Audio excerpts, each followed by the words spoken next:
Chapter 7 Charlie's Birthday. Happy birthday! Cried the four old grandparents as Charlie came into their room early the next morning. Charlie smiled nervously and sat down on the edge of the bed. He was holding his present, his only present, very carefully in his two hands. Wonka's Whipple Scrumptious Fudge Mallow Delight, it said on the wrapper. The four old people, two at either side of the bed, propped themselves up on their pillows and stared with anxious eyes at the bar of chocolate in Charlie's hands. Mr. and Mrs. Bucket came in and stood at the foot of the bed watching Charlie. The room became silent. Everybody was waiting now for Charlie to start opening his present.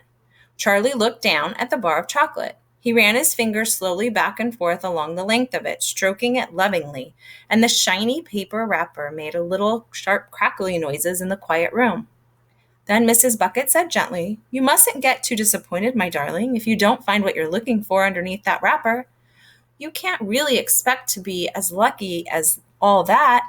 "She's quite right," Mr. Bucket said. Charlie didn't say anything.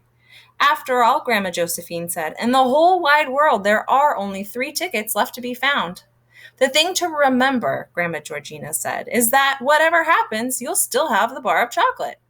"Wonka's Whipple Scrumptious Fudge Mallow Delight," cried Grandpa George. "It's the best of them all. You'll just love it."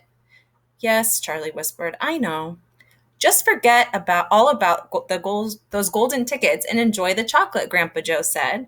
"Why don't you do that?"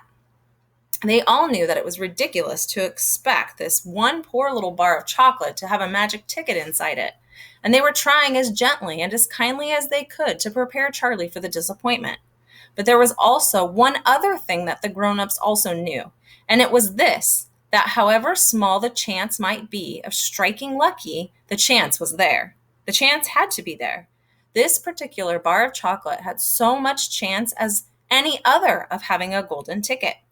And that was why all the grandparents and parents in the room were actually just as tense and excited as Charlie was, although they were pretending to be very calm.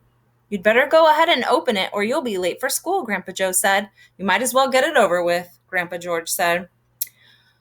"Open it, my dear," Grandma Georgina said. "Please open it. You're making me jumpy." Very slowly, Charlie's fingers began to tear open one small corner of the wrapping paper. The old people in the bed all leaned forward, craning their scraggy necks.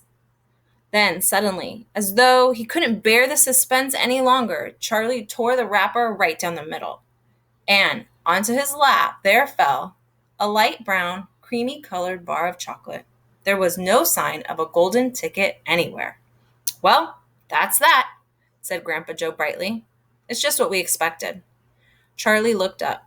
4 kind, old faces were watching him intently from the bed. He smiled at them, a small, sad smile, and then he shrugged his shoulders and picked up the chocolate bar and held it out to his mother and said, "Here, Mother, have a bit.